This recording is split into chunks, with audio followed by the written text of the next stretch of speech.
বন্ধুরা সবাই কি করছো? দেখো চলে এলাম সুন্দর ফুলের বাগান। একটু পার্কে এসেছি তো, ফুলগুলো কত সুন্দর লাগছে দেখো দেখতে, পুরো লাল। ভাবলাম চলো একটুখানি ভিডিও করে নিয়ে যাক।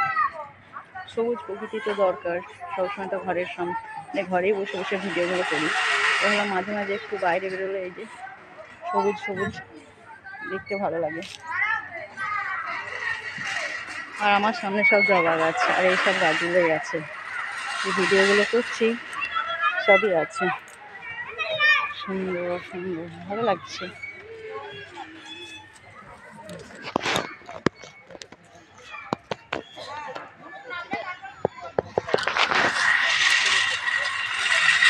কত সুন্দর লাগছে। আমি এর ভেতরে যেন সামনে সামনে এসে একটু ভিডিও ছবি তুলে নিলাম। সবাই ভালো থেকো।